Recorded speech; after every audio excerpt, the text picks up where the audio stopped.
Hi friends, ఆ ఒకటి అడక్కు legend EVV Satyanarayana గారి రాజేంద్ర ప్రసాద్ గారి ఆ ఒకటి అడక్కు సినిమా టైటిల్ ను ఉపయోగించుకొని ఈవీవి సత్యనారాయణ గారి చిన్న కుమారుడు అల్లరి నరేష్ కొత్త సినిమాతో ముందుకొచ్చాడు. ఈ సినిమా ఎలా ఉందో చూద్దాం. ఆ టైటిల్ కి ఆ సినిమాకి తగ్గట్లుగా నవ్వులు పూయించిందా లేదా అన్నది ఇప్పుడు చూద్దాం. గణపతి రిజిస్టర్ ఆఫీసులో ఎంతో మందికి పెళ్లి చేసిన 30 ఏళ్లు దాటినా అతనికి ఇంకా పెళ్ళవదు. అటువంటి సమయంలో ఓ మ్యాట్రిమోనియల్ సైట్ లో ఒక అమ్మాయితో పరిచయం పెంచుకుంటాడు. అయితే ఆ అమ్మాయి సిద్ధి. ఆమె ప్రేమలో పడిన తర్వాత ఒక పెద్ద బాంబు పేలుతుంది. ఏంటంటే ఆ అమ్మాయి అబ్బాయిల్ని మోసం చేస్తుందని, సిద్ధిని పరిచయం చేసిన మ్యాట్రిమోనియల్ సైట్ మోసపూరితమైందని తెలుసుకుంటాడు గణపతి. ఆ తర్వాత ఏం జరిగింది, అతని ప్రేమ ఫలించిందా లేదా అన్న సినిమా. అల్లరి నరేష్ ఎప్పట్లాగే బాగా యాక్ట్ చేశాడు. కాకపోతే అతనిలో మంచి కామెడీ టైమింగ్ మెల్లిమెల్లిగా మిస్ అయిపోతుంది అని మనకి కనబడుతూనే ఉంటుంది. అప్పట్లో పూయించినంత నవ్వులు కానీ, నటన కానీ, ఫ్రస్ట్రేషన్ కానీ ఈ పాత్రలో కనబడదు. కొంచెం డీసెన్సీ వచ్చి మెయిన్ స్ట్రీమ్ హీరోలా మారుతున్నాడు అల్లరి నరేష్. చూడడానికి మాత్రం చాలా బాగుంటాడు ఈ సినిమాలో. అతని స్టైలింగ్, డ్రెస్సింగ్ కూడా బాగుంటుంది. ఇక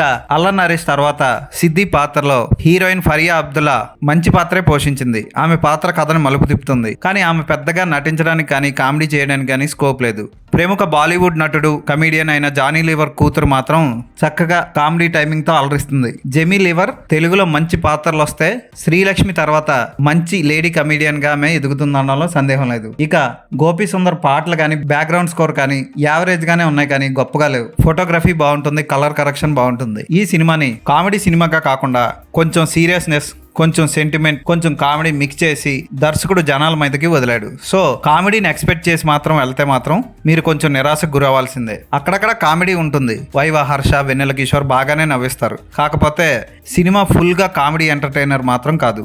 ఈ సినిమాకి నేను ఇచ్చే రేటింగ్ 3/5.